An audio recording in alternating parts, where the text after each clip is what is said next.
गुरु प्यारी साध संगत जी, आज फिर से एक सुंदर सी साखी आप सभी को सुनाने जा रही हूँ। गुरु प्यारी साध संगत जी, दुनिया में सबसे शक्तिशाली चीज़ क्या है? सबसे अच्छी चीज़ भी वही है जो सबसे बुरी हो सकती है। ऐसी कौन सी चीज़ है जो हर चीज़ के मायने बदल सकती है?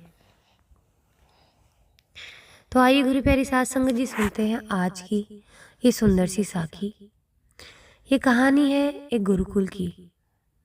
एक दिन गुरुकुल के शिष्यों में इस बात पर बहस छिड़ गई कि आखिर इस संसार की सबसे शक्तिशाली चीज़ क्या है। कोई कुछ कहता तो कोई कुछ कहता। जब आपस में बहुत बहस करने के बाद, झगड़ा करने के बाद कोई निर्णय नहीं निकला तो फिर सब गुरुजी के पास पहुंच गए। सबसे पहले गुरुजी ने उन शिष्यों की बात सुनी और कुछ सोचने के बाद बोले, तुम सबकी बुद्धि खराब हो गई है। क्या ये अनाप शनाप अजीब से सवाल कर रहे हो? इतना कह के वहां से वो चले गए। हमेशा शांत स्वभाव रहने वाले गुरुजी से इस तरह की प्रतिक्रिया की किसी को उम्मीद नहीं थी और सारे जो शिष्य थे वो गुस्से से भर गए और आपस में गुरुजी की बुराई करने लग गए कि कैसे गुरुजी हैं, ये अपने आप को गुरु कहते हैं और इनके अंदर तो ये इतना गुस्सा भरा हुआ है। गुरु तो ऐसा होता है जिसके अंदर गुस्सा होता ही नहीं है, सारे विकार उससे दूर होता है। ये तो गुरु हो ही नहीं सकते। अभी वो आलोचना कर ही रहे थे, अपने गुरुजी की बुराई कर ही रहे थे कि गुरुजी उनके सामने आके पहुंचे और बोले, मुझे तुम सब पे गर्व है। तुम लोग अपना एक भी क्षण बेकार नहीं करते और छुट्टी के समय में भी ज्ञान की चर्चा करते हो।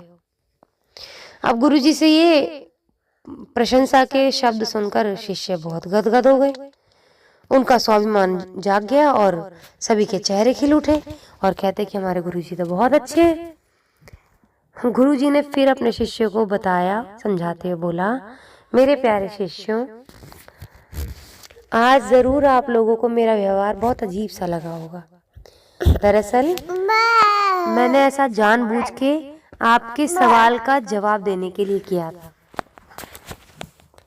देखिए, जब मैंने आपके सवाल के बदले में आपको भला बुरा कहा तो आप सभी गुस्से से भर गए, मेरी आलोचना करने लगे, यानी मेरी बुराई करने लगे। लेकिन जब मैंने आपकी तारीफ की तो आप सब खुश हो गए। मैं तो बदला नहीं, मैं तो वही था। तो मेरे बच्चों, संसार में वाणी से बढ़कर दूसरी कोई शक्तिशाली वस्तु नहीं है। वाणी से ही मित्र को शत्रु और शत्रु को मित्र बनाया जा सकता है। ऐसी शक्तिशाली वस्तु का प्रयोग हर एक इंसान को सोच समझकर करना चाहिए। वाणी का माधुर्य लोगों को अपनी ओर आकर्षित कर लेता है। गुरुजी की बातें सुनकर शिष्य, जितने भी सारे शिष्य थे, संतुष्ट होकर लौट गए और उस दिन से मीठा बोलने का अभ्यास करने लगे। गुरु प्यारी साध संगत जी, हमारी बोली या हमारी वाणी बेहद शक्तिशाली होती है। जरूरत है इसका सही से प्रयोग करने की। अगर हम अपनी बोली अच्छी रखते हैं और अपनी बात बिना औरों को ठेस पहुंचाए रख देते हैं उनके सामने, तो ये हमारे व्यक्तित्व को संवारता है और हमें लोगों के बीच लोकप्रिय बनाता है। कई बार गुरु प्यारी साध संगत जी, जीवन में बहुत सारी ऐसी घटनाएं घट जाती हैं जिसकी वजह से कुछ लोगों की वाणी खराब हो जाती है।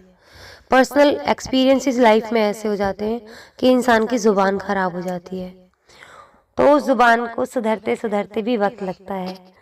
तो ये होता तो मुश्किल टास्क है। इसको जितना आप सुधारेंगे, कोशिश करते रहिए। हर बार आप एक बार फेल होंगे, 2 बार फेल होंगे, 3 बार फेल होंगे, लेकिन इन फेलियर्स में आप ये सीखेंगे कि आप जितना पहले गुस्सा करते थे या जितना पहले कड़वा बोलते थे, अब उन कड़वे बोलों में पहले से काफ़ी सुधार है। तो जो इंसान आपको समझता है, जो इंसान आपसे प्यार करता है, बाकी के लोग इस चीज़ को भी नोटिस करते हैं कि आपके अंदर सुधार आया है।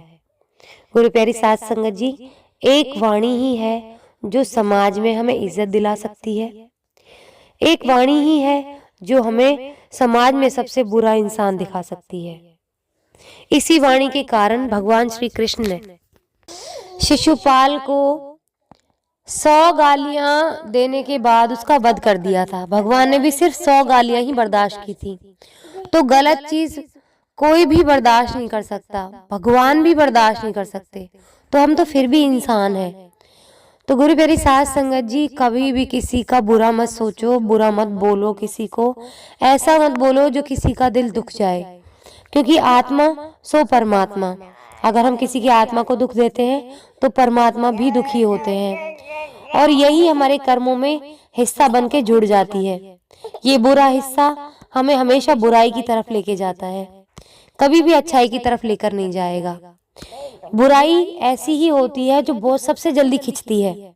अच्छाई को खींचने में बहुत वक्त लग जाता है, लेकिन बुराई सबसे जल्दी खींचती है। तो हम जितने बुराई के पास रहेंगे या बुराई को अपने मन के अंदर रखेंगे, उतना ही बुराई हम तक खिंचती आती है।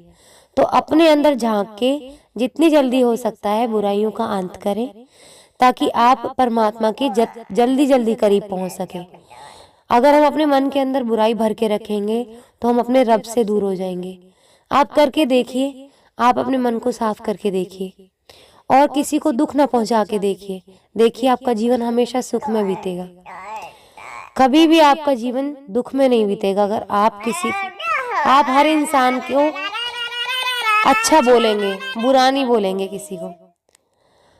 तो गुरु प्यारी साध संगत जी, अपनी वाणी पर नियंत्रण रखें, इसका तोल मोल के ही इस्तेमाल करें। कहा गया है ना कि जो कम बोलता है वो समझदार समझा जाता है। तो कम बोलो, और जब भी बोलो अच्छा बोलो, ताकि आपके शब्दों की वजह से आपको सब लोग मान दें। और शब्द आपके मन से मैच करने चाहिए, आपके मन में भी अच्छाई होनी चाहिए। ऐसा नहीं होना चाहिए कि आपके मन में गंदा चल रहा है और आप मुंह से अच्छा बोल रहे हैं, तो उन शब्दों का भी कोई मोल नहीं है, क्योंकि वो जो आपकी मंशा है वो एक ना एक दिन तो बाहर आ ही जाएगी। तो फिर आपके अच्छे बोल किसी काम के नहीं रह जाएंगे। तो आपका मन और आपके शब्द दोनों मैच करने चाहिए। जो इंसान मन के अंदर कूड़ा करकट इकट्ठा करता है और मुंह से मीठा मीठा बोलता है, कहते हैं ना कहावत है, बगल में छुरी और मुंह में राम। तो ऐसा नहीं होना चाहिए। मीठे बोल बोलने का मतलब ये नहीं होता कि आप मीठे बोल बोल के किसी के गले पे कटारी रख दो, नहीं। मीठे बोल वो जो आप अपने अंदर से मिठास लेके आ रहे हो, आपके मन के अंदर मिठास होनी चाहिए।